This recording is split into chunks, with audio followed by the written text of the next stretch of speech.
So it's Fast and Furious, 8 years after The Fast and the Furious. What made you come back after such a long time? Well, I wanted to come back because I love the actors, all the actors in the movie, and working with Justin was a great opportunity because I did Annapolis with him, so I really love working with him. And the first one did great things for all of our careers, and and it's a franchise that you want to be a part of if you can be a part of it. And I wanted to be a part of the second one, but it didn't really make sense because Finn wasn't a part of it, and it's a sister. So I jumped at the chance the minute I heard it was happening. Did you think that the story wasn't told till the end after the first part? What do you mean? Well, it was an open ending, so... Right. So do you think, it needed to be picked up again and yeah? No, I mean, I think open-ended movies can always, the audience can always leave and have their own interpretation, so that that can be an asset in a way. We didn't need to make this movie, but I think Vin, especially when he saw Tokyo Drift and he saw the response to his character showing up, he got really excited about that, and he realized, okay, there is an appetite for this movie.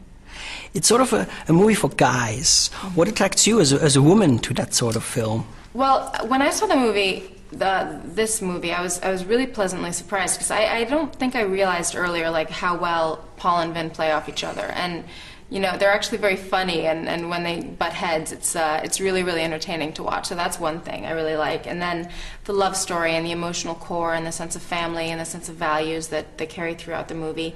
And I really love the action scenes. I think they're kick-ass, and it's really fun to watch that and to see what Justin does with the camera. I mean, and Paul with his stunts, and that stuff's really fun to watch. Yeah.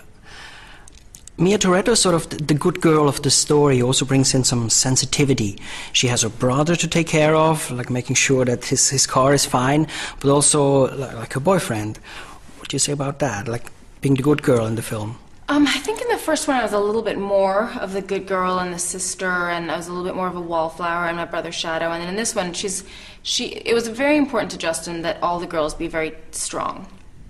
He didn't want anyone to be, weak or hysterical or anything like that.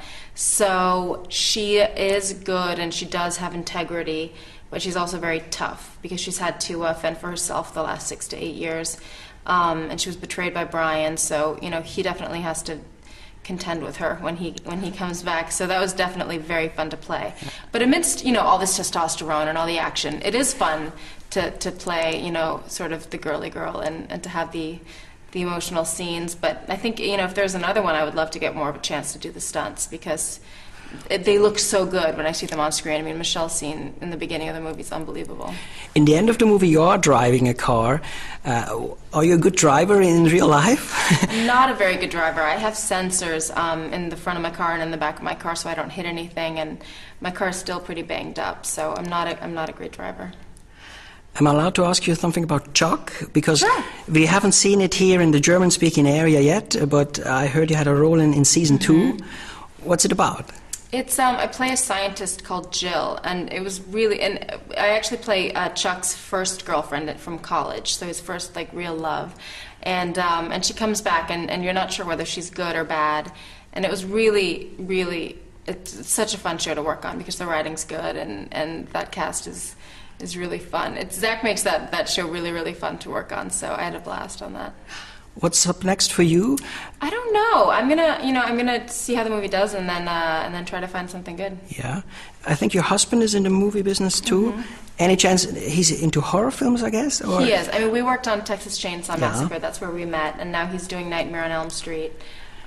He's remaking that. So. Any chance you're getting any more roles in his movies? I could. I think I have to wait a couple of years. I think I would love to do another horror movie because I did have a lot of fun on Chainsaw. But I think an actor has to wait a little buffer between horror movies. Great. Thank you very much. Thank you very much.